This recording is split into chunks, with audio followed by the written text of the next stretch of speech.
Mari kita membuka kitab suci dari Yohanes pasal pertama.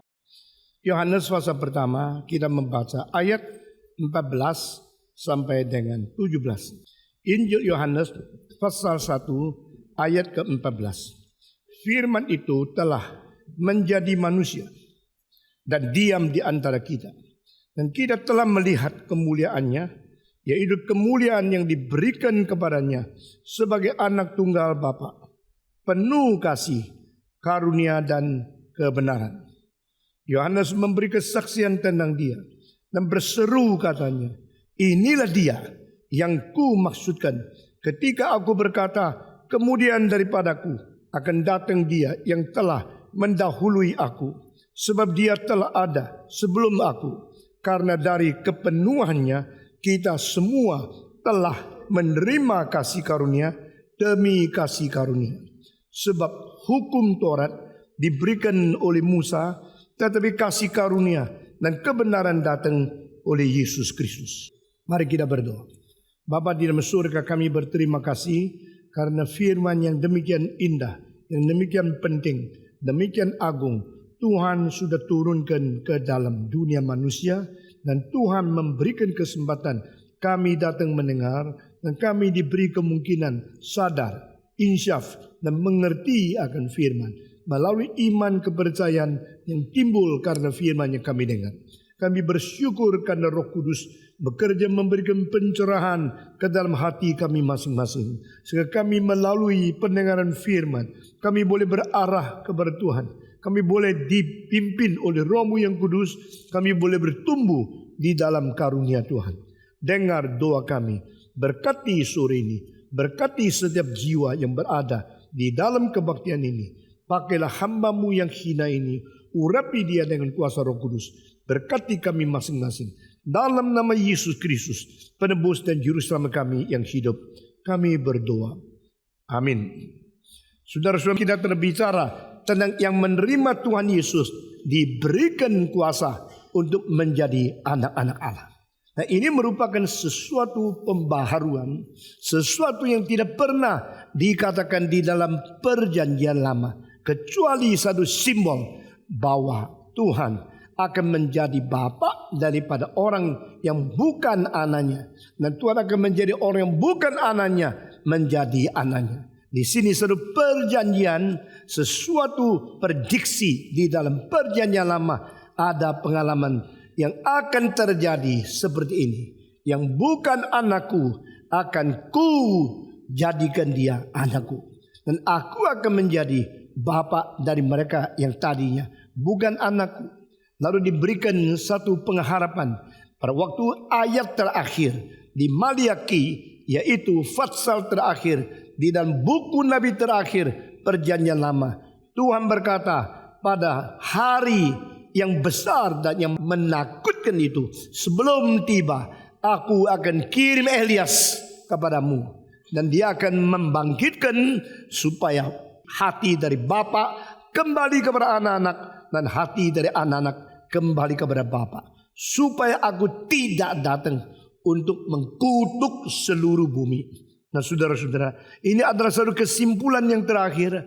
Allah yang suci, Allah yang adil, Allah yang mempunyai kemarahan terhadap dosa, dia berhak mengkutuk seluruh dunia.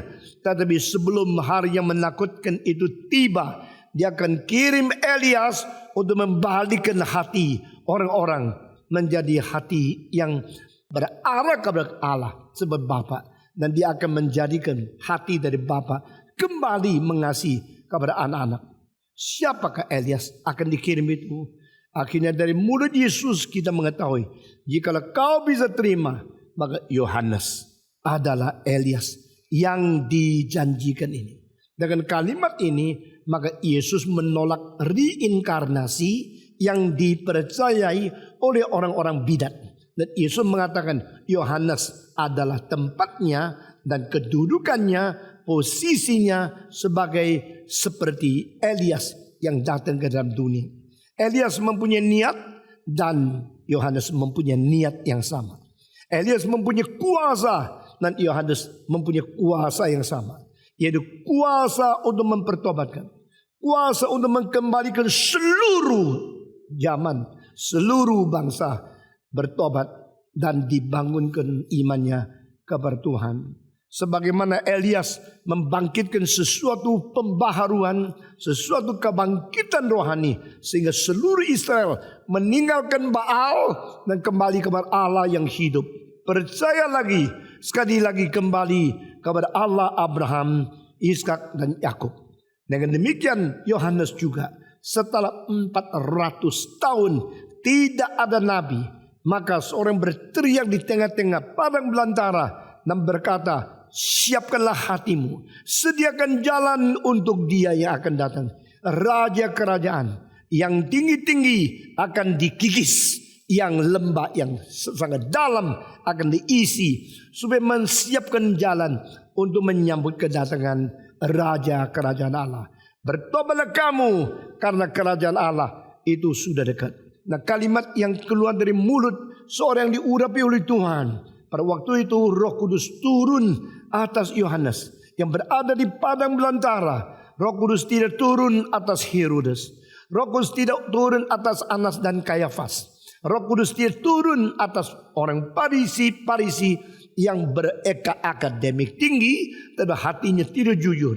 Roh Kudus hanya turun kepada satu orang, yaitu Yohanes Pembaptis yang berada di padang belantara. Dan di padang belantara tidak ada mimbar, tidak ada gedung, tidak ada dukungan uang, tidak ada dukungan organisasi, tidak ada kedudukan, tidak ada identitas apapun yang dianggap penting. Seperti seorang gila yang berteriak di tengah-tengah padang belantara. Makanya adalah minum dari itu madu yang liar, dan makannya ada belalang, pakaiannya adalah bulu unta. Orang seperti ini sangat abnormal, bukan? Sangat tidak bisa diterima, bukan? Tapi justru Tuhan pakai dia untuk menggempakan seluruh zaman itu. Orang tidak pergi ke Yerusalem, orang pergi ke Sungai Yordan. Nah, mereka dibaptiskan, mereka bertobat, mereka mempersiap hati untuk menerima Tuhan datang kepada mereka. Mereka percaya bahwa inilah waktunya Tuhan akan membangkitkan negara Israel, akan membangun kembali bangsa yang sudah terlantar dan sudah seolah-olah dilupakan oleh Tuhan dan sudah dijajah oleh orang-orang yang keras dengan militer dan kuasa dari luar negeri. Dengan sesuatu kebangunan seperti ini, maka hati orang Israel kembali kepada Bapa lagi, dan hati Bapa kembali kepada anak-anak. Benar-benar Yohanes Pembaptis melakukan seperti apa yang sudah pernah dilakukan oleh Nabi Elias. Itu sebab aku akan kirim Elias datang. Sebelum hari yang menakut itu datang, hati Bapa kembali kepada anak, hati anak kembali kepada Bapa. Maka di sini dikatakan, barang siapa yang percaya Yesus Kristus, dia akan diberikan hak disebut sebagai anak Allah. Orang seperti ini, dia bukan dilahirkan melalui nafsu, bukan dilahirkan melalui kedagingan, bukan dilahirkan melalui keinginan seorang laki-laki. Dia dilahirkan oleh Tuhan Allah. To be born again, to be born from above, to be born of God, to be born from Holy Spirit, to be born of the gospel, to be born from the word and the holy word from above. Saudara-saudara, nah ini menjadi sesuatu kata dasar yang akan mencerminkan seluruh perjanjian baru yang tidak pernah terjadi di dalam perjanjian lama. Dan hal ini dikonfirmasikan oleh Yesus Kristus waktu Yesus berkata kepada Nikodemus, dia berkata, kamu jangan rasa heran, kamu harus diperanakan pula. Karena manusia yang tidak diperanakan pula, dia tidak akan melihat kerajaan Allah. Orang yang belum diperanakan pula oleh air dan Roh Kudus, dia tidak akan melihat dan tidak akan masuk ke dalam kerajaan Allah. Ini menjadi suatu tema yang penting. Apakah menjadi orang Kristen? Apa menjadi iman Kristen yang sejati? Adalah iman yang mengalami hidup yang baru. Saudara-saudara, kita semua hidup bukan? Kita semua sudah memiliki hidup bukan?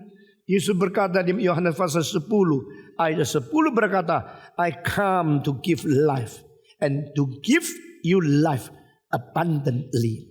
Aku datang memberikan hidup, maka memberikan hidup yang berkelimpahan. Dia bicara kepada orang mati? Bukan. Dia bicara kepada orang hidup. Tetapi kalau orang yang hidup perlu menerima hidup dari Yesus Kristus lagi, pasti hidup yang Tuhan Yesus berikan bukan hidup jasmania, alamiah yang kita terima waktu kita dilahirkan oleh Bapa dan Ibu melalui hubungan seks mereka. Jikalau kita mempunyai hidup hanya melalui hubungan seks orang laki dan seorang perempuan yang akhirnya kita harus memanggil sebagai papa, sebagai mama. Hidup itu adalah hidup dari hubungan seks. Hidup itu adalah hidup dari alamiah. Hidup itu adalah hidup yang menurut dalil genetika kita dicipta oleh Tuhan melalui laki dan perempuan yang berhubungan di dalam dunia ini. Yesus berkata, no, I'm not giving you that kind of life. I will give you another kind of life. And abundantly the life will be given to you. Hidup dari atas. Hidup yang berkelimpahan akan diberikan kepada engkau. Di sini membuktikan dan membedakan iman Kristen dan iman agama yang lain. Semua agama berada di wilayah talking about good and evil, good and evil, good and evil, what you should do and what you should not do. Di dalam Yesus Kristus bukan hanya bicara tentang baik, jahat, kelakuan kita harus bagaimana. Tinggalkan kejahatan, lakukan kebenaran. Tapi yang dibicarakan adalah supaya barang siapa yang percaya dia, jangan apa? Binasa. Melainkan apa? Beroleh hidup yang kekal. Jadi levelnya lain. Semua agama berada di level good and evil. Hanya Kristus mengangkat kita ke dalam level life or perish. Life or death eternally. Engkau hidup atau engkau mati. Engkau hidup atau engkau binasa. Engkau hidup kekal atau engkau ditinggalkan Tuhan untuk selama-lamanya. Dengan demikian wilayah hidup dan mati menjadi ciri khas iman kekristenan yang mulai dari pasal ini. Barang siapa yang percaya kepada dia, yaitu yang menerima dia, diberikan hak menjadi anak-anak Allah. Dan barang siapa yang mempunyai anak, dia mempunyai hidup yang kekal.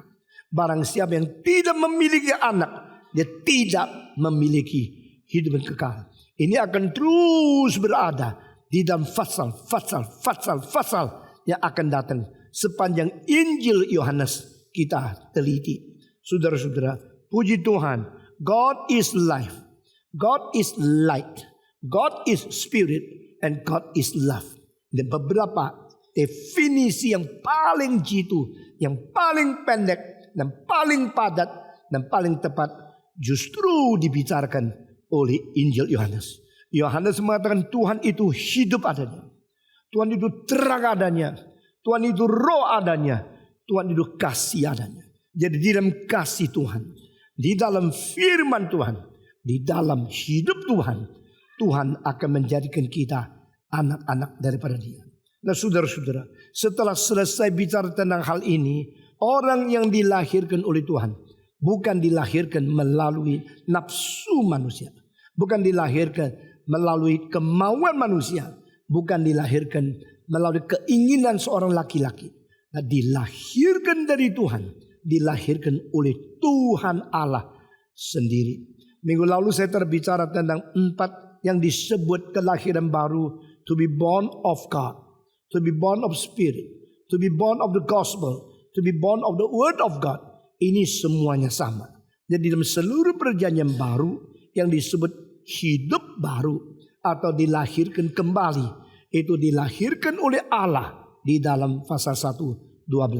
Dilahirkan oleh Roh Kudus di dalam pasal 3 kepada Nikodemus. Dilahirkan melalui Injil di dalam buku Yakobus.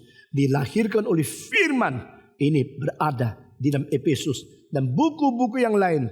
To be born of God, to be born of spirit, to be born of the gospel, To be born of the word of God. Berarti apa?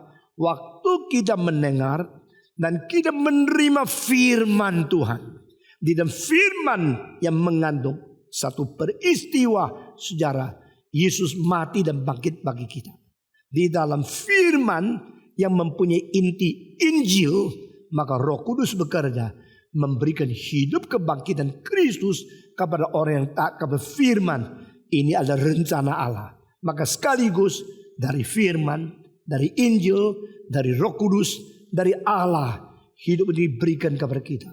Nah saudara-saudara, dan sekarang kita mau melihat penguraian lebih teliti. Sekarang diberitakan Injil Yohanes kepada kita. Pasal ke-14. Saya kira ini mungkin sudah kali ke-14 kita berkhotbah tentang Yohanes. Nah saudara-saudara, di sini kita masuk ke dalam ayat ke-14. Ayat ke-14 di sini katakan firman menjadi manusia. Nah saya kira ini kalimat terjemahan kurang bagus. Karena baik dari Inggris, dari asalnya, atau dari bahasa Tionghoa, terjemahan adalah firman menjadi daging. Semua. The word become flesh. Bukan the word become man. Terjemahan Indonesia, the word become man. Ini kurang tepat. Adalah the word became flesh. Jadi firman menjadi daging. Sama kan? Manusia berdaging kan? Jadi firman menjadi daging. Dan firman menjadi manusia. Kan sama. Kalau begini juga boleh manusia berhidung kan? Firman menjadi hidung. Tidak bisa. Saudara-saudara. Firman menjadi daging. Hidup di tengah-tengah kita. Ini berarti Allah yang ada dagingnya. Allah yang hidup di dalam keadaan materi. Allah yang hidup di dalam keadaan berdaging seperti kita. Ini kalimat tak pernah muncul. Tak pernah muncul sebelum. Dan tak pernah muncul sesudah. Yohanes adalah satu-satunya orang yang coined atau yang mengatakan kalimat ini. Yang merubah seluruh sejarah dunia. Sebelum Yohanes tak pernah ada orang memakai istilah firman menjadi daging. Sesudah Yohanes semua orang yang memakai firman menjadi daging hanya kutip daripada dia. Jadi Yohanes begitu inovatif, Yohanes begitu kreatif, dan Yohanes begitu mempunyai karakteristik tersendiri yang berbeda dengan semua orang.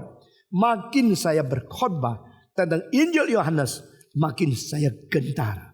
Karena kita sedang membaca sesuatu buku yang ditulis oleh seorang pemuda yang bukan saja tidak berkompromi, mempunyai ketajaman dan mempunyai memori yang begitu sempurna, begitu peka, dan begitu memberikan inspirasi dari zaman kepada zaman. Yohanes mengatakan firman menjadi daging. Saudara-saudara, firman menjadi daging berarti yang tidak kelihatan sekarang kelihatan. Firman itu adalah kebenaran yang diucapkan oleh Tuhan Allah. Ucapan kebenaran yang diberikan Allah melalui nabi-nabi itu adalah kata-kata. Ada the words. Itu adalah the truth spoken out. Itu adalah sesuatu yang berada dalam dunia yang tidak kelihatan. Tetapi firman menjadi daging. Sekarang menjadi yang kelihatan. Menjadi manusia yang berdaging. Menjadi manusia yang hidup bersama-sama kita. Dan kalimat kedua di sini katakan, firman menjadi daging, hidup di tengah-tengah kita. Mari kita membaca. Firman menjadi daging dan tinggal bersama-sama kita, hidup di tengah-tengah kita. Berarti he became one of us. He came to be identified with us. He came to be look similar with us. Jadi dia menjadi manusia. Kalau dia menjadi manusia, maka kehilangan identitas paling sedikit secara lahiriah. Kalau dia itu Allah, dia menjadi manusia, berarti sekarang dia mempunyai fenomena, mempunyai gejala sama seperti kita.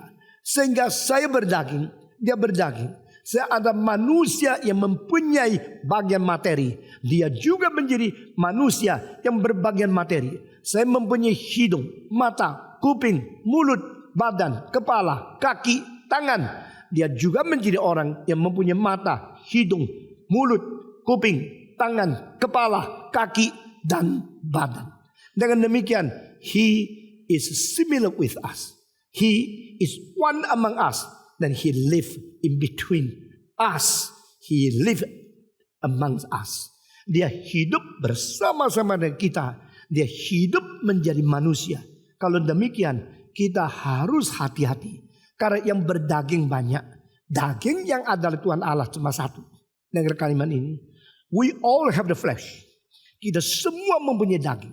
Tapi dalam sejarah begitu berjuta-juta, bermiliar-miliar manusia mempunyai daging.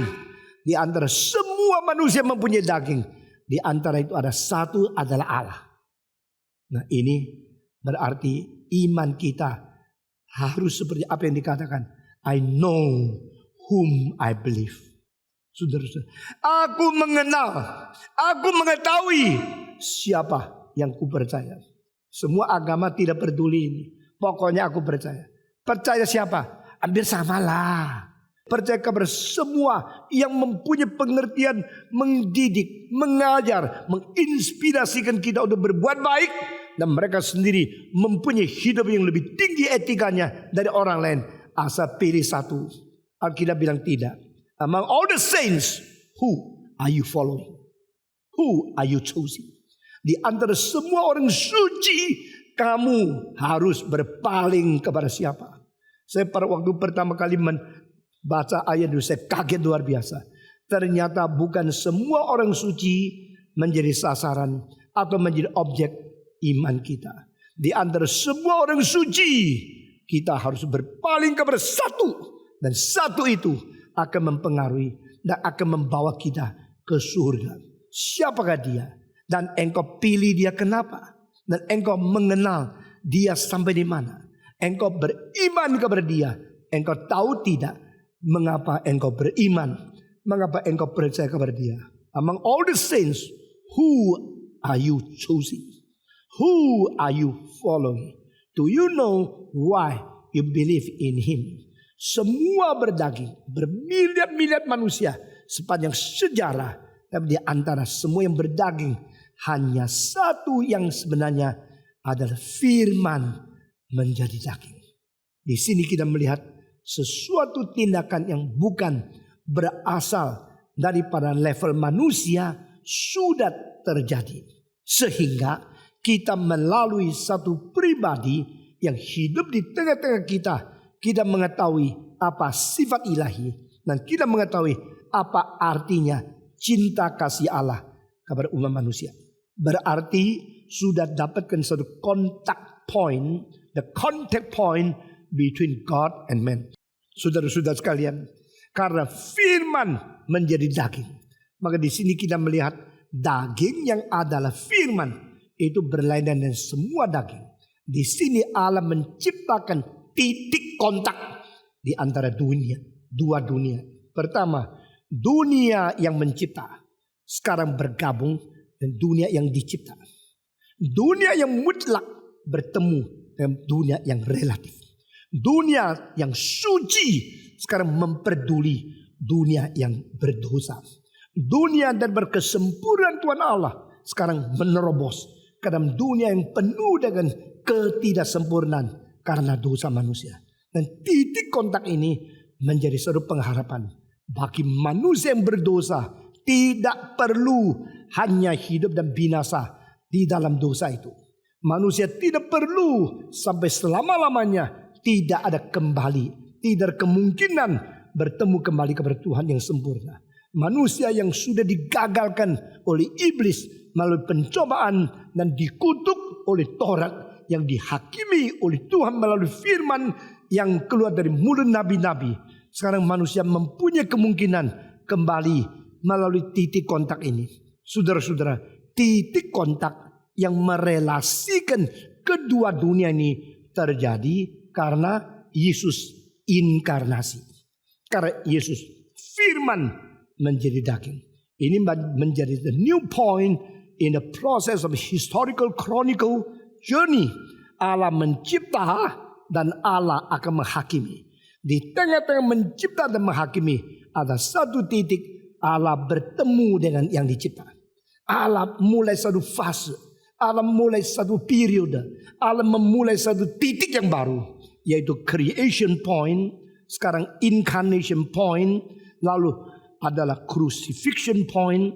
Lalu ada resurrection point. Akhirnya ada condemnation and consummation point. Ini menjadi kairos yang paling penting di dalam sejarah. Jikalau Allah tidak mencipta, tidak ada sesuatu yang berada di dalam alam semesta. Jikalau Allah tidak inkarnasi, tidak ada perwujudan cinta kasih, anugerah dan keselamatan di tengah-tengah kebudayaan manusia.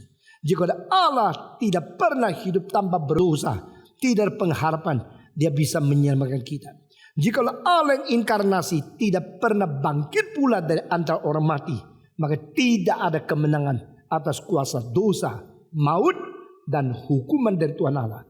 Jikalau Allah yang inkarnasi tidak naik ke surga, tidak ada jalan yang menembus melalui kemenangan Kristus melewati halangan daripada kuasa di angkasa. Siapa kuasa di angkasa? Saudara dengar tidak khotbah saya ini?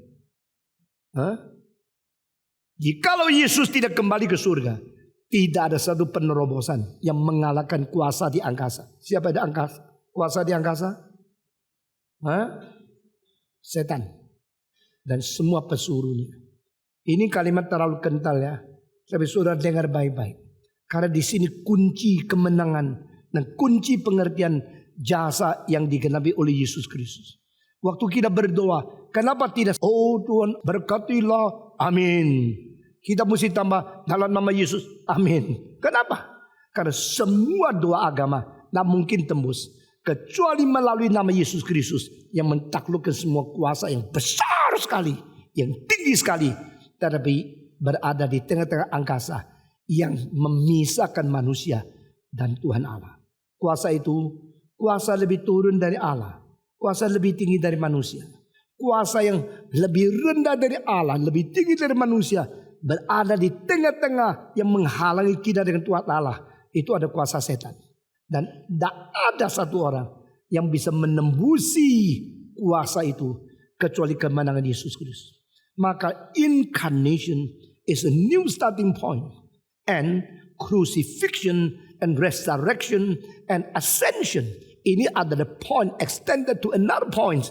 Karena accomplishment of the salvation of Jesus Christ. Yesus Kristus melalui semua titik yang disebut historical moment, kairos. Maka dia menggenapi apa yang direncanakan di dalam kekekalan, di dalam dunia yang sementara. Yesus lahir membuktikan Allah mencari kita. Yesus mati membuktikan Allah menanggung dosa kita.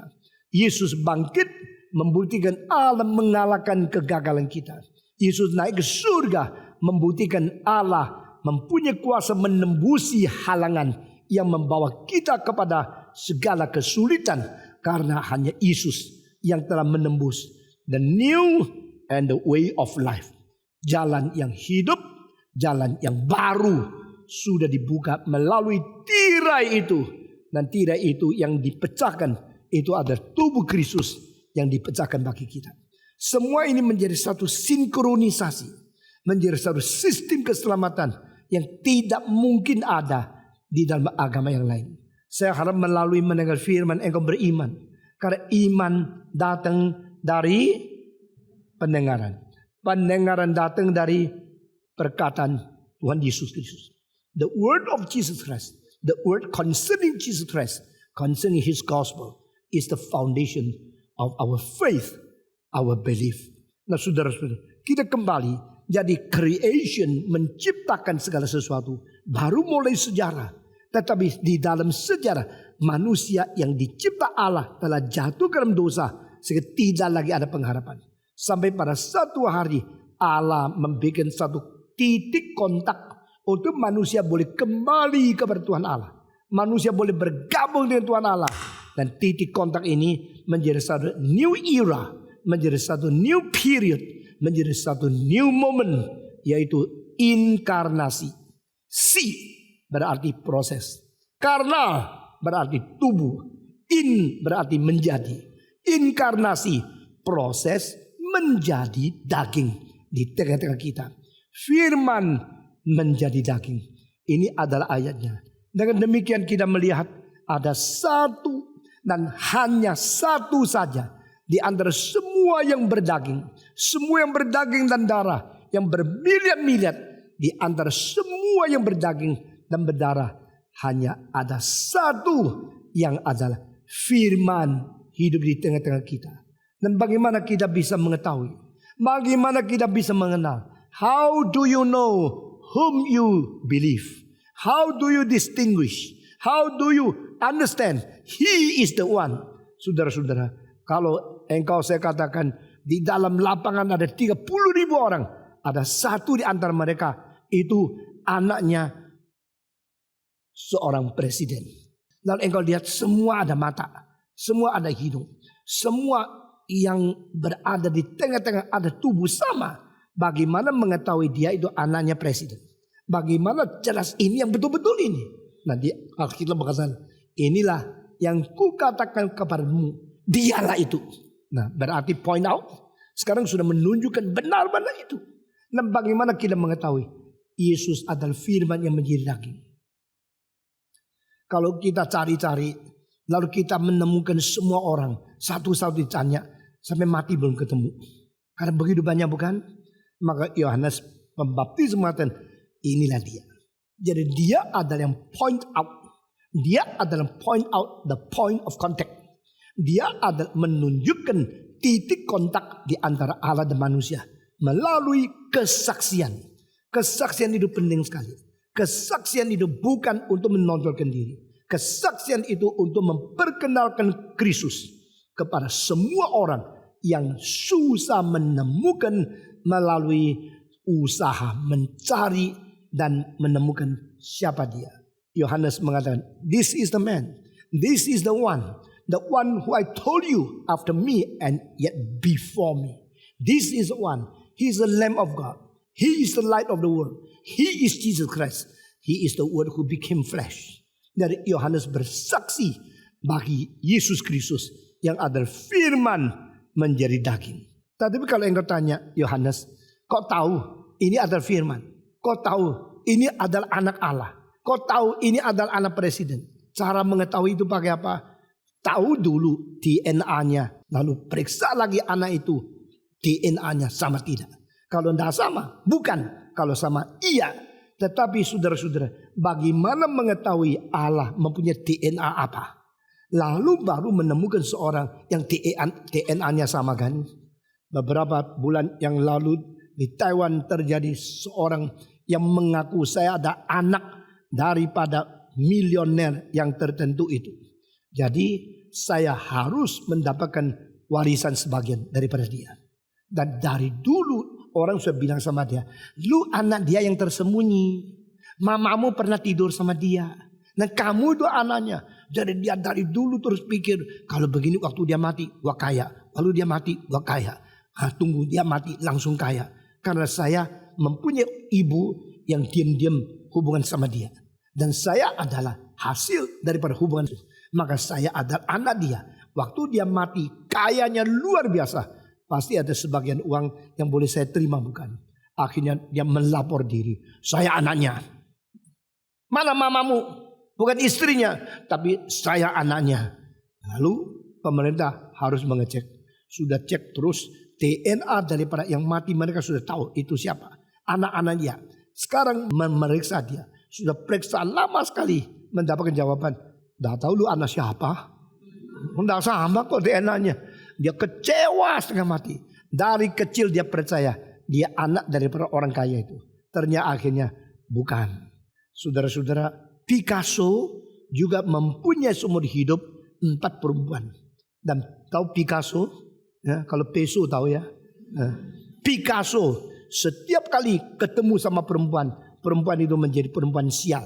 Tapi akhirnya dia ketemu sama perempuan itu bikin dia menjadi sial. Nah ini cerita saya tak usah cerita banyak. Engkau besok baca riwayat saja. Nah ada satu perempuan juga mengatakan saya adalah salah satu di antara semua kekasihnya dia. Dia yang mencintai saya, maka saya harus mendapat warta. Akhirnya masuk dalam pengadilan 1 tahun, 2 tahun, 3 tahun. Dia tunggu terus, sabar. Toh akhirnya dapat uang yang banyak. Karena Picasso punya lukisan. Setiap lukisan bisa jual puluhan juta dolar. Kalau ada satu jatuh ke tangan saya saja, sudah tak habis makan sisa hidup saya. Tapi pada tahun keempat dibuktikan dia bukan. Dia hanya seorang seperti pelacur yang menyenangkan. Dan dia tidak ada hak secara hukum menilai sesuatu. Bagi dia tunggu. Sampai 4 tahun dapat sesuatu vonis daripada pengadilan. Dia membaca itu apa yang dikerjakan. Hari kedua dia bunuh diri. Karena dia tidak mencapai apa yang diinginkan. Bukan. Nah sekarang kita mau tanya, Yohanes, kamu bilang firman itu menjadi daging. Bagaimana engkau tahu kalau dia itu adalah Allah? Bagaimana engkau tahu dia itu adalah Kristus, anak Allah yang sungguh-sungguh? DNA-nya apa? Lalu bagaimana tahu DNA-nya papanya? Lalu mengecek DNA anaknya. How to prove? How to get the evidence? How to know Jesus is the Son of God? Jesus is Word became flesh. Saya sendiri melihat di dalam ayat ke-14 ada tersimpan 3 metodologi. Yohanes Rasul ingin mengkasih tahu sama kita kalau Yesus adalah betul-betul firman menjadi daging. Yang tanya Yohanes, apa itu? Metode apa membuat engkau mengetahui Yesus itu anak Allah? Yesus adalah firman yang menjadi daging. Dan dia sekarang paparkan. Di sini pertama dari anugerah yang kita lihat melalui dia. Kedua, dari kebenaran yang kita dengar melalui dia. Dan ketiga, dari kemuliaan yang kita buktikan melalui hidup dia. 3 metode ini membuat Yohanes beritahu kepada kita Yesus adalah firman menjadi daging. Sekarang kita baca ayat ini dan engkau menemukan ketiga unsur di dalamnya. Mari kita membaca bersama-sama ayat ke-14. Firman itu telah menjadi manusia dan diam di antara kita. Dan kita telah melihat kemuliaannya, yaitu kemuliaan yang diberikan kepadanya sebagai anak tunggal Bapa, penuh kasih karunia dan kebenaran. Nah di dalam terjemahan lain dibalikkan. Kita telah melihat dia adalah firman yang menjadi daging. Dan diam di tengah-tengah kita dengan penuh anugerah, penuh kebenaran. Dan kita pun sudah melihat kemuliaannya, yaitu kemuliaan dari anak Allah. Siapa yang bawa Alkitab bahasa Inggris? Ada yang bawa Alkitab bahasa Inggris? Coba, you baca keras sedikit. Pasal 1 ayat 14.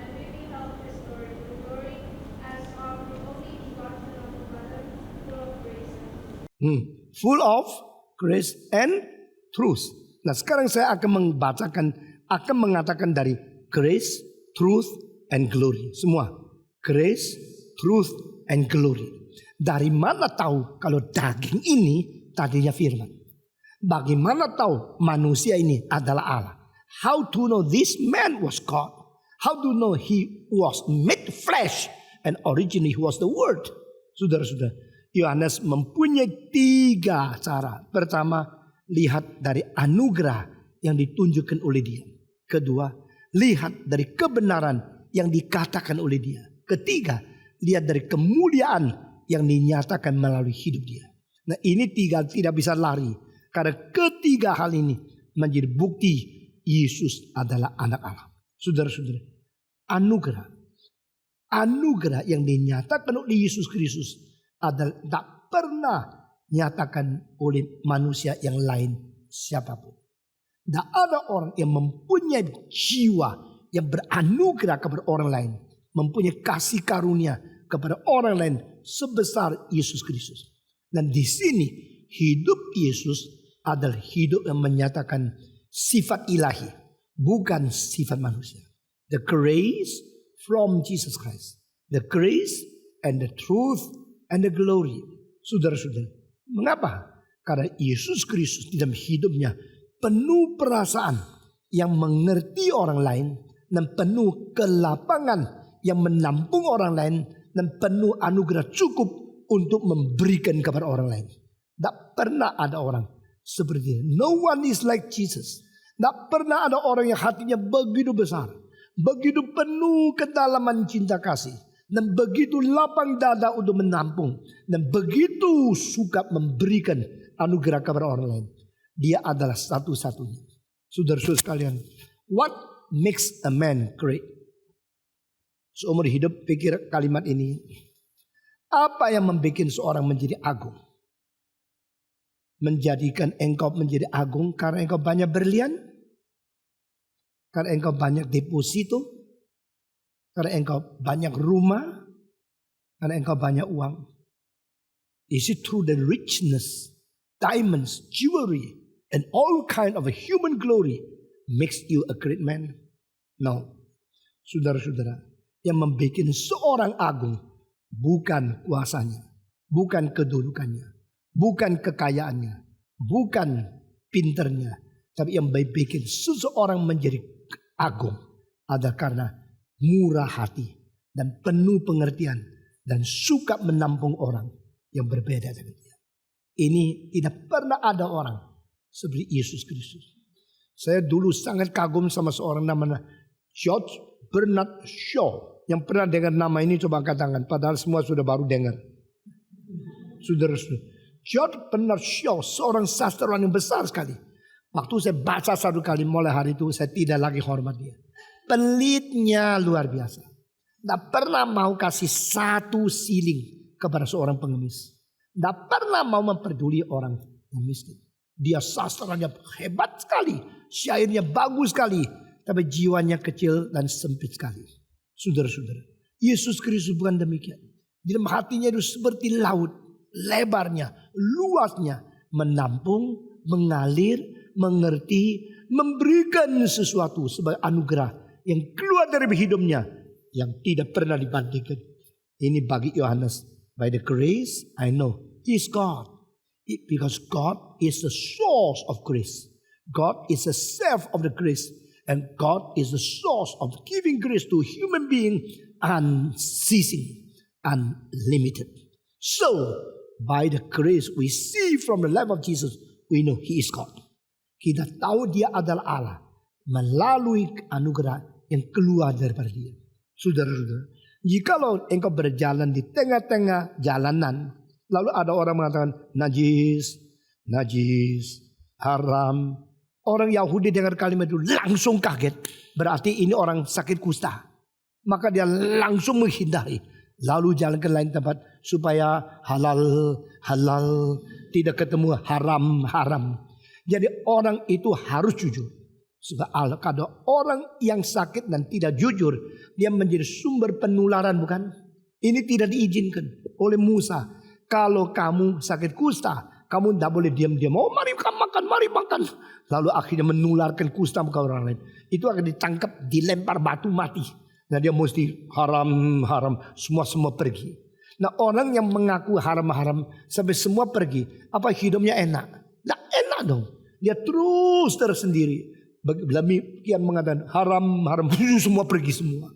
Saudara-saudara masih ingat beberapa tahun yang lalu saya suka batuk. Batuk terus. Khususnya pada tahun SARS. Waktu SARS berjalan di mana-mana. Saya naik kapal terbang, batuk terus. Begitu batuk, semua di pinggir saya lari. Akhirnya satu orang dapat 5 tempat duduk. Belinya tiket 1 nikmati 5. Wah, saya lumayan juga menikmatinya. Saudara-saudara. Satu kali waktu saya batuk, seorang stewardess datang, pramugari, bawa satu alat, ukur sini. Gini. Saya tanya dia kenapa? Dia bilang, "You batuk terus." Semua orang lari. Engkau ada sas atau tidak? Saya bilang, periksa aja. Sudah periksa, ternyata cuma 36,8. Lebih turun dari orang biasa. Nggak mungkin SAS. Oh oke, you can stay, sit here. Nggak usah keluar. Saya bilang, are you scared? Lu takut? Dia senyum. I'm not scared. People beside you scared. Orang di pinggirmu yang takut. Maka lerap.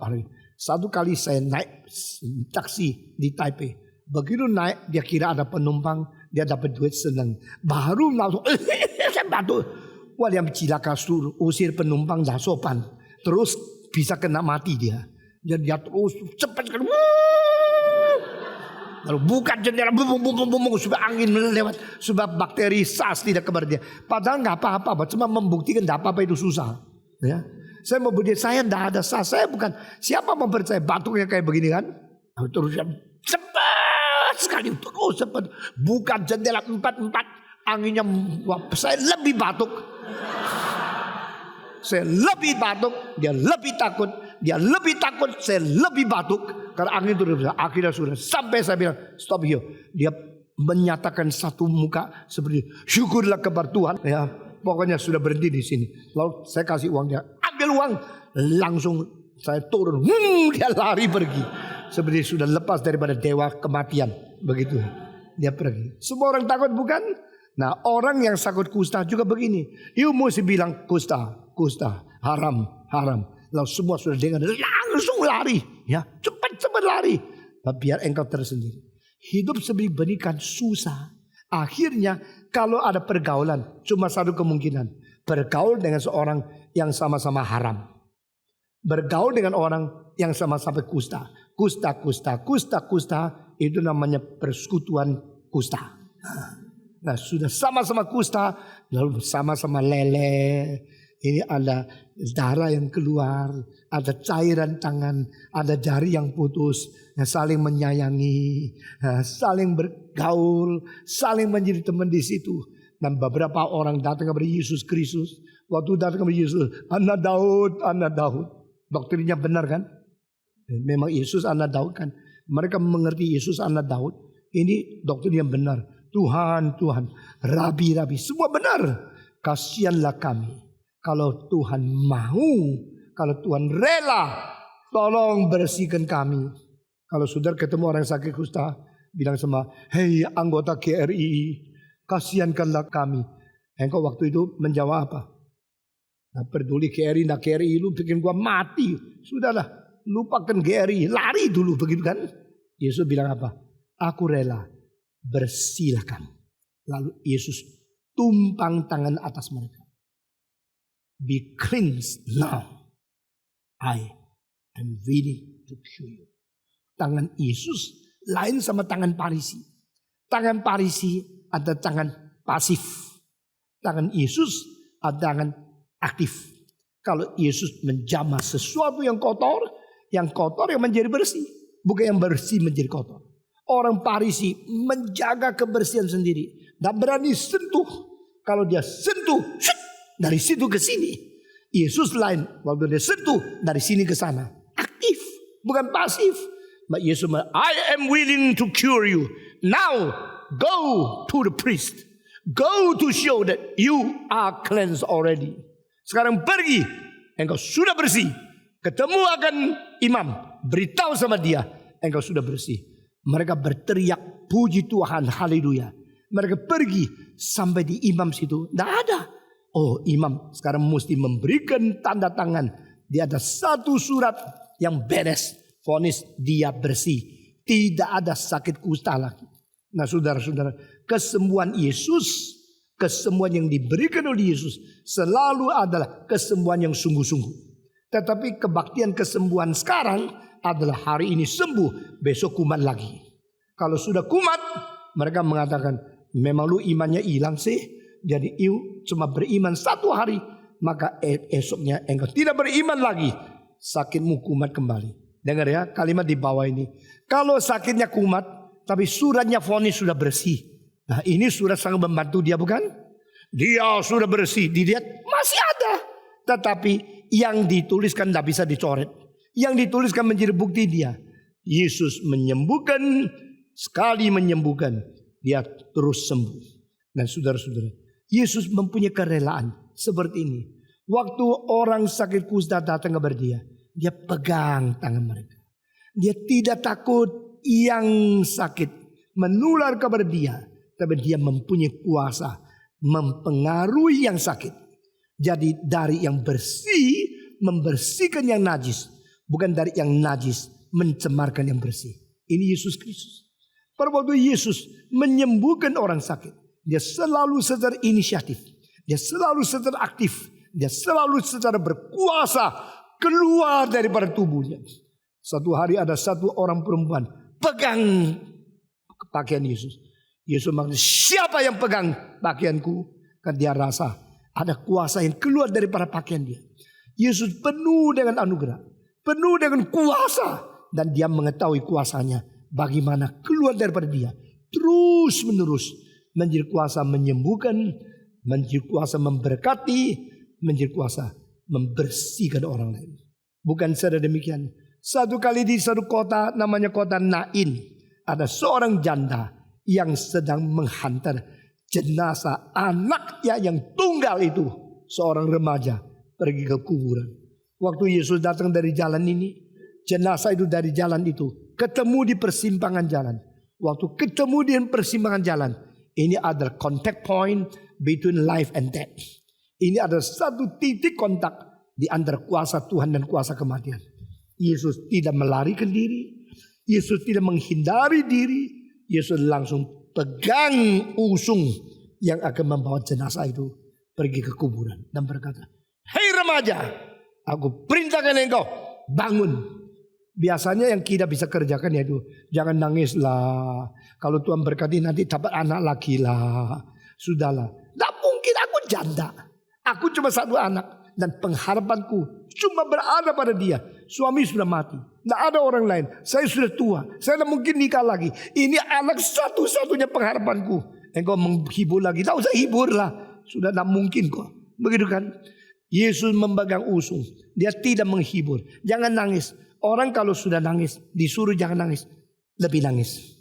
Nah, ini ketawa semua, ada pengalaman kan? Orang kan, jangan nangis, lebih keras lagi. Kenapa? Selain nangis tidak ada jalan keluar. Yesus tidak hibur dia. Yesus tidak mengatakan, berhenti, jangan nangis. Ada papa mama yang selalu menakut-nakuti anak. Lu nangis lagi, ayo nangis lagi. Anak kecil disuruh jangan nangis. Akhirnya semalam, sepanjang malam, begitu. Kayak ayam kokok begitu ya. Kenapa? Tidak bisa dihibur. Dia lagi susah kok. Yesus tidak menghibur yang susah. Yesus bangkitkan yang mati. Hei anak remaja, aku perintahkan engkau bangun. Bangun. Begitu bangun, mama lihat, ini setan apa, siapa ini? Kenapa bisa bangun? Waktu dia ini betul-betul anaknya bangkit lagi. Dia perlu nangis lagi enggak? Perlu nangis lagi enggak? Enggak perlu kan? Ini Yesus Kristus.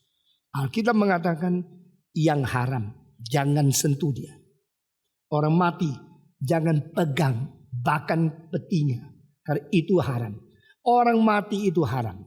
Orang sakit kusta itu haram. Engkau jangan mendekati dia.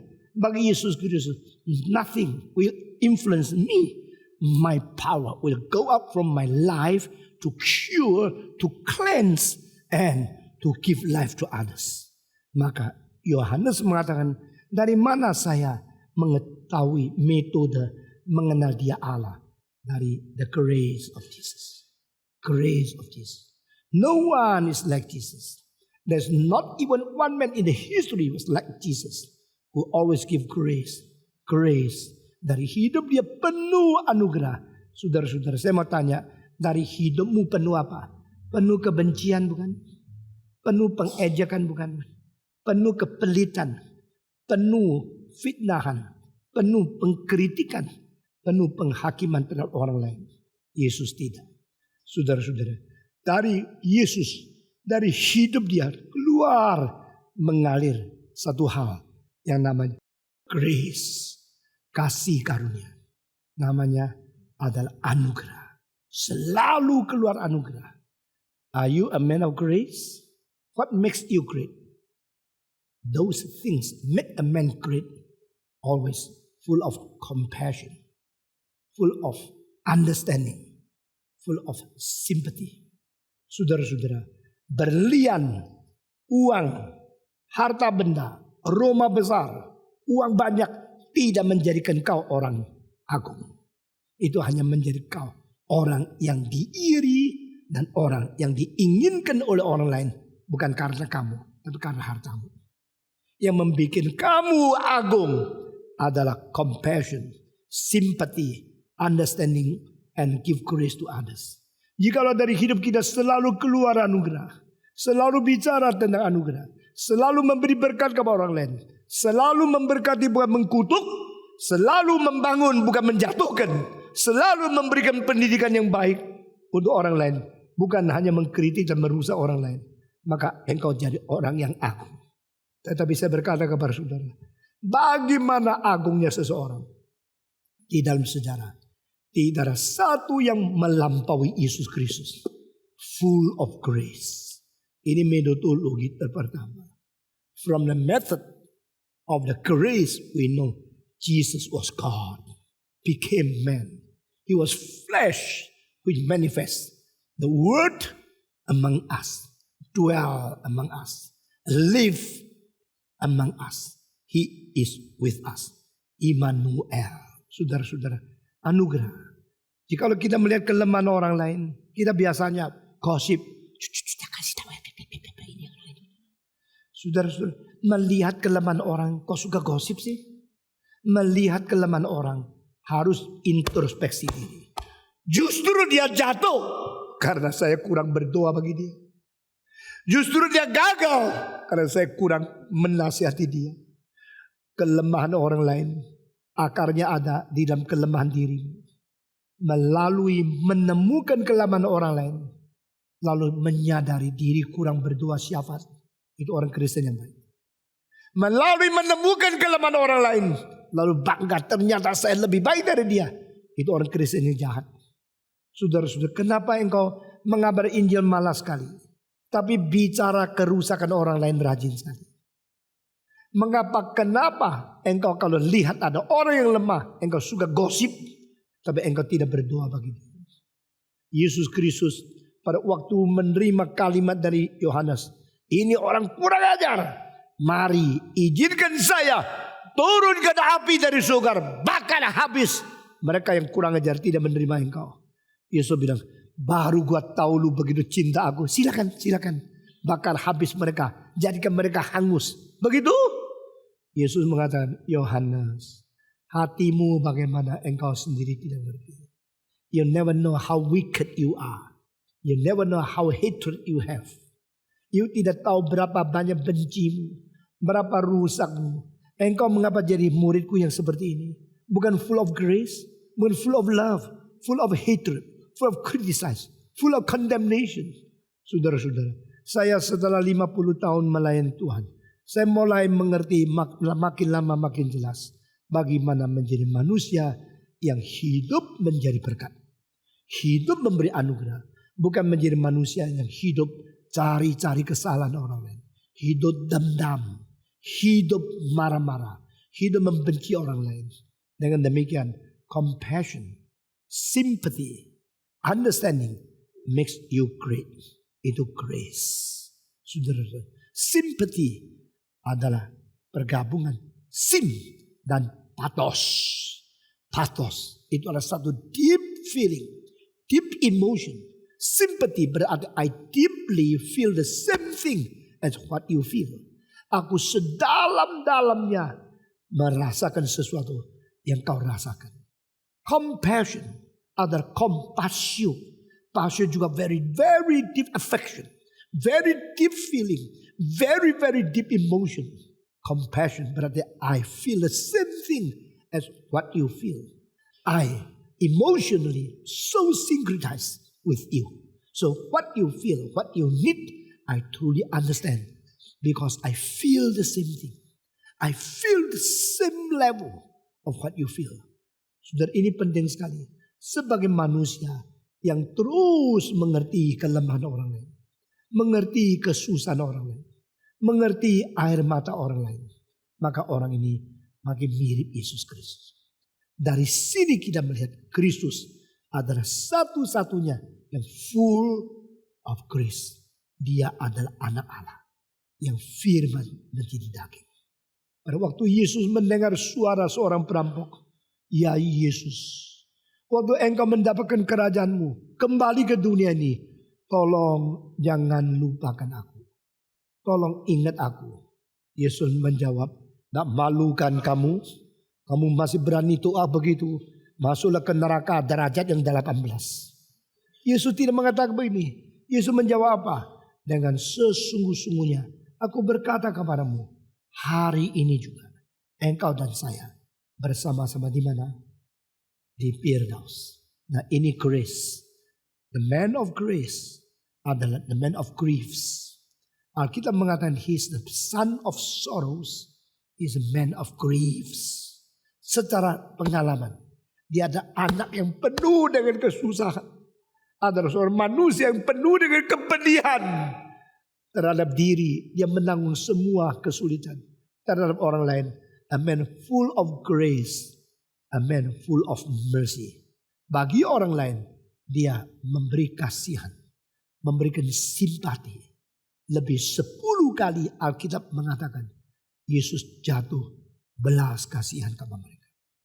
Yesus sangat menjatuhkan belas kasihan. Yesus sangat mengerti kesulitan mereka. Dia melihat mereka seperti domba yang tidak gembala, seperti domba yang keliaran di sini sana. Jiwa dia langsung tersentuh. Man full of grace and mercy to others, but he himself carry on our own grief and sorrow for his own life. Ini adalah anak Allah yang hidup di dunia. Kedua, metodologi kedua dari Yohanes adalah full of truth. Pada waktu dia menyatakan hidupnya penuh dengan cinta kasih dan di dalam pembicaraan penuh dengan kebenaran. Tidak ada satu kata yang tidak benar. Tidak ada satu kalimat yang tidak jujur. Semua yang diucapkan dari mulut Yesus adalah kebenaran itu sendiri. No anything in his speech full of false or full of unhonesty sayings. Every word from his saying is honest, sincere, and truly express what he want to talk to us with honest and sincere heart. Dengan sesungguh-sungguhnya aku berkata kepadamu, verily, verily I tell you, hanya di dalam Injil Yohanes saja kalimat dengan sesungguhnya aku berkata kepada engkau 25 kali. Saudara-saudara, semua kalimat yang keluar dari Yesus Kristus tidak ada satu kalimat penipuan, tidak ada satu kalimat pemalsuan, tidak ada satu kalimat saksi dusta. Keluar dari Yesus Kristus, setiap huruf itu benar, setiap kalimat sungguh, setiap ucapan jujur. Karena apa? Dia adalah kebenaran itu sendiri. Maka kalimat-kalimat dia adalah ekspresi daripada kebenaran itu di dalam dunia. Di dalam seluruh sejarah tidak pernah melihat orang jujur seperti Yesus. Setiap kalimat sungguh-sungguh kebenaran seperti Yesus. Maka ini kedua yang dikatakan oleh Yohanes. Ini metodologi kedua. Aku melihat dia adalah firman menjadi daging. Saya pernah mengunjungi seorang tua di Bandung. Pada waktu dia tua sakit, pansui, mati separuh. Lalu saya setir mobil waktu itu 3,5 jam lewat Cianjur sampai di Bandung ketemu dia. Doakan dia, lalu saya balik lagi bawa mobil kembali ke Jakarta. Saudara, waktu saya datang, dia lihat Stephen Tong datang khusus dari Jakarta mendoakan saya. Dia terus nangis. Akhirnya saya tak berani ngomong apa-apa. Saya cuma diam-diam tunggu di sebelah dia. Tunggu kesempatan yang baik, saya doakan dia. Akhirnya dia mengatakan, bolehkah saya katakan beberapa hal kepadamu? Saya bilang, silakan, saya mau dengar. Engkau seorang tua yang rohani, yang bisa memberikan banyak pengalaman, banyak pendidikan untuk kami yang masih muda. Waktu itu dia sudah umur 70 lebih, saya baru umur 40-an. Nah saudara, Dia mengatakan, you baik-baik melayani Tuhan. Jadi, terima kasih. Saya akan baik-baik melayani Tuhan. Saya kasih tahu satu kalimat. Saya menunggu. Kalimat apa ya? Sambil mencurahkan air mata. Dia mengatakan, selama lebih 60 tahun saya jadi orang Kristen. Saya dengar khotbah banyak sekali. Nangis lagi. Tetapi saya gentar. Ini mau apa ya? Apa yang dia ngomongkan itu? Yang saya dengar semua benar. Tapi dijalankan semua tidak benar. Saya kaget luar biasa. Yang dikhotbahkan oleh pendeta semua benar. Yang dijalankan semua tidak benar. Pendeta pintar khotbah. Tapi tidak menjalankan. Mereka pintar menganjurkan orang lain. Sendiri tidak melakukan. Khotbahnya semua sungguh-sungguh. Hidupnya semua palsu-palsu. Wah, saya terpukul sekali. Jangan-jangan saya juga pendeta kayak begini. Salah satu di antara yang dikatakan. Dia you hati-hati. You mesti melayani Tuhan dengan sungguh-sungguh. Waktu saya pulang sepanjang jalan. Saya berdoa kepada Tuhan. Keep me Lord in honest ministry. In sincerity to others. Be truly honest before you. And to be your honest preacher. Honest servant. To serve you in this world. Tuhan berkati aku. Jadikan aku jujur. Jadikan aku sungguh-sungguh. Pelihara aku menjadi manusia yang sejati. Yang dikhotbahkan adalah kebenaran-Mu. Yang dijalankan adalah taat pimpinan Roh-Mu yang benar. Saudara-saudara, saya tidak lupa loh, seumur hidup. 我听了很多牧师传道讲道，他们说讲的都是真的，他们说行的都是假的。Yang dikhotbahkan semua benar, yang dilakukan semua tidak benar. Saudara-saudara, akhirnya saya menemukan betul kalimat dia itu betul. Di Korea Selatan pernah ditemukan 528 pendeta yang bergelar doktor, di antaranya 400 lebih doktor palsu. Kenapa? Mereka ketakutan kalau tidak ada doktor, tidak dihormati. Mereka dengan uang beli gelar doktor, lalu menipu akan pendengar-pendengar. What for? Untuk apa? Saudara-saudara, saya menyelidiki, saya melihat lagi. Ternyata di dalam kekristenan banyak kepalsuan. Banyak orang tidak sungguh-sungguh. Yang melayani kelihatan rajin sekali. Hatinya bukan mau melayani. Mau menonjol diri. Mau orang lihat dia begitu cinta Tuhan. Supaya dapat sesuatu nama yang besar. Atau suatu kemuliaan di dunia ini. Saudara-saudara. 所讲的都是真的。所行的都是假的. Sebelum saya pulang. Dia mengatakan. Maaf ya. Saya hanya seorang tua-tua. Saya hanya seorang orang Kristen anggota. Saya tidak sebenarnya berlayak untuk mengkritik pendeta hamba Tuhan yang jauh lebih tinggi di atas saya. Tapi saya hanya mengatakan satu hal benar, kebenaran, sungguh-sungguh, jujur dari mulut saya, dari hati saya. Saya mengatakan God bless you. You telah memberikan peringatan yang penting sekali untuk kami anak muda supaya kami diberikan sesuatu warning seumur hidup harus melayani Tuhan dengan sungguh-sungguh. Saudara-saudara, dari mana mengetahui Yesus anak Allah? Dari mana mengetahui dia ada firman menjadi daging? Yohanes mempunyai metodologi kedua. From the truth he spoke. From the truth he teach. We know he is the word of God became flesh. Kebenaran. Di dalam diri Yesus Kristus tidak ada kepalsuan. Tidak ada kemunafikan. Tidak ada gejala pura-pura. Yesus Kristus terus menyatakan segala kebenaran dengan pengajaran yang setiap kalimat boleh diuji. Saudara-saudara, orang yang mengatakan engkau harus berbuat baik, tidak tahu baik itu apa. Yesus Kristus tidak ada satu kalimat yang tidak sama dengan apa yang dia lakukan. Dia membicarakan kebenaran 100%. Dia melakukan kebenaran 100%. Ini ada hal kedua. So I know His word became flesh. Ini metodologi kedua. Ketiga, metodologi yang dikenal oleh Yohanes tentang siapakah Kristus adalah I see the glory from his life. And this glory is glory to show he's given by God as the only begotten Son to show forth the kind of glory. Dia diberikan kemuliaan Tuhan Allah sebagai kemuliaan yang ada pada anak Allah yang tunggal, menyatakan kemuliaan, kemuliaan, kemuliaan. Saudara-saudara, apa sih artinya kemuliaan dalam kitab suci? Saya pernah berkhotbah hanya satu kali, mengkaitkan 7 hal dalam seluruh kitab suci yang bersangkut paut dengan mulia.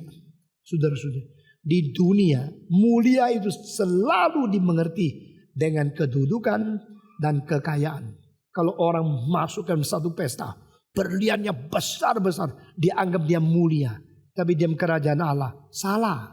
Tuhan Yesus berkata, yang dipandang tinggi oleh manusia, justru dipandang keji oleh Tuhan Allah. Yang dipandang hormat oleh manusia, di hadapan Allah itu nothing. Saudara-saudara, saya kalau tanya, Abraham Lincoln, tahu enggak? Saya kalau tanya, Einstein, tahu enggak? Saya kalau tanya lagi, Mozart, tahu enggak? Saya tanya lagi, Tolstoy, tahu enggak? Saya tanya lagi, Shakespeare, tahu enggak? Spear yang shaking itu. Yang enggak tahu enggak? Tahu kan? Saya tanya banyak nama yang besar-besar, enggak tahu. Kenapa enggak tahu? Ini semua orang miskin, bukan kaya. Saya tanya lagi, orang sekarang yang paling kaya siapa? Jawab, Bill Gates, ya, bukan Bill Door. Itu Gate bukan door ya. Oke.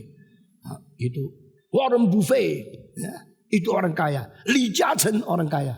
Saya tanya lagi, abad ke-18 yang paling kaya siapa? Tahu enggak? Enggak ada orang tahu. Saya heran dari kecil. Kenapa orang kaya setelah dia mati tidak ada orang mau ingat? Kenapa orang yang bersastra, berastronomi atau bersains, bermusik, dia sudah mati ratusan tahun, orang tetap ingat? Semua orangnya tidak suka ingat orang kaya. Semua 1, 2, 3. Semua orang tidak suka ingat orang kaya. Jadi orang kaya mentang waktu masih hidup bisa mempengaruhi orang lain. Karena banyak orang takut dia punya uang pengaruh. Tapi setelah dia mati, okay, forget him forever and ever. Sudah. Betul kan? Saya tanya abad 19 yang paling kaya siapa? Ya orang tidak tahu. Abad 17 tidak tahu. Abad 16 tidak tahu. Karena orang kaya paling suka dilupakan oleh manusia. Manusia tidak ada tempat mengingat orang kaya. Manusia hanya ada tempat mengingat orang berjasa. Orang yang banting tulang. Orang yang memberikan sumbangsi untuk membahagiakan orang lain. What makes you great? Mercy, love, loving kindness, grace, truth. What makes you remembered? Your speech, your teaching, your great example of your life, your standard of your personality, your greatness of your morality. Kebesaran moralmu, keagungan karaktermu, kekorban daripada hidupmu, dan sumbangsi yang kau berikan untuk merubah dan memberkati orang. Those things make you great. Jangan lupa ya, semua khotbah yang saya berikan di sini, you harus ingat baik-baik. Karena engkau sekarang sudah jarang mendengarkan khotbah seperti ini.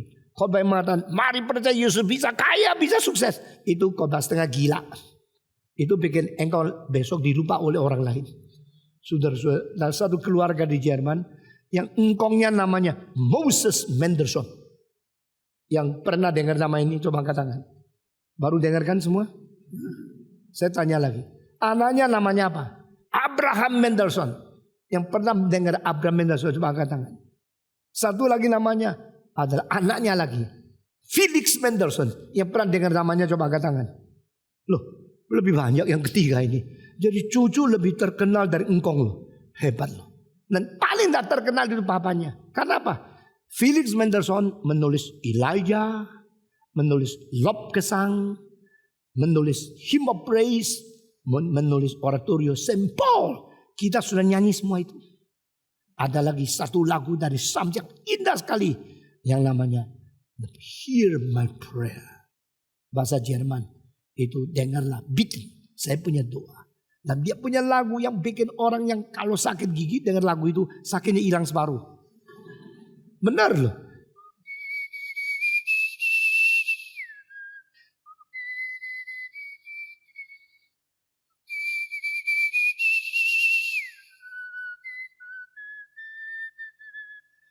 Beli kaset itu. Waktu sakit gigi denger. Sini denger, sini sembuh sedikit. Saudara-saudara, Mendelssohn luar biasa. Orang nikah pakai lagu dia. Tam tim titam tam tam dem tam derlem tam dim tata tam dim titam tam tam dem tam tidak dim dari dia belum nikah, tak ngerti lah. Sudah. Saudara-saudara, orang ingat Mendelssohn karena apa? Kaya? Tidak. Orang tidak ingat papanya karena apa? Karena kaya. Orang ingat akan engkongnya karena apa? Karena filsafat. Jadi selalu orang kaya tidak diingat. Selalu yang diingat bukan orang kaya. Ini kenapa? Life is not built upon the richness of diamond or the jewelry or all kind of material abundance. Hidup manusia tidak didirikan di atas kekayaan, berlian, uang, dan semua harta di dunia ini. Kekayaan itu terdiri dari hal yang Tuhan Yesus nyatakan.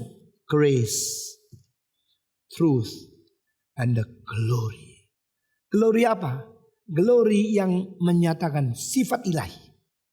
God is holy, you show your holiness. God is righteous, you show your righteousness. God is good, you show your goodness. God is love, you show your loving kindness.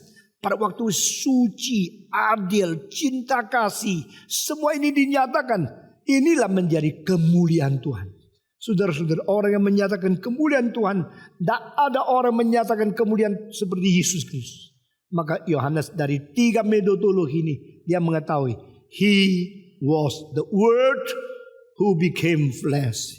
He was God who incarnated to be man. He was Emmanuel, God with us and live among us. I know Him. I know whom I believe, Jesus Christ. From the grace, from the truth, and from the glory of God. Puji Tuhan. Di sini kita mengetahui caranya Yohanes Rasul mengetahui siapakah daging yang sebenarnya adalah firman. Siapakah manusia yang sebenarnya adalah Allah inkarnasi. Dia mengetahui karena Yesus mempunyai anugerah lebih dari siapapun. Mempunyai kebenaran lebih dari siapapun. Mempunyai kemuliaan lebih dari siapapun. Saudara-saudara, hari ini sampai di sini. Minggu depan kita akan membicarakan setelah ayat ke-15. Nah, kesaksian dari orang kedua. Itu ada kesaksian dari Yohanes. Bukan Yohanes Rasul. Yohanes Pembaptis. Saudara, ayat 14 dari Rasul Yohanes. Ayat 15 dari Yohanes Pembaptis. Semua. Ayat 14 dari Yohanes Rasul. Ayat 15 dari siapa? Yohanes Pembaptis. Mari kita membaca sekali lagi. 14, 15. Firman itu semua telah menjadi manusia. Dan diam di antara kita. Dan kita telah melihat kemuliaannya. Yaitu kemuliaan yang diberikan kepadanya. Sebagai anak tunggal Bapa. Penuh kasih karunia dan kebenaran. 15. Yohanes memberi kesaksian tentang dia. Dan berseru katanya. Inilah dia yang ku maksudkan.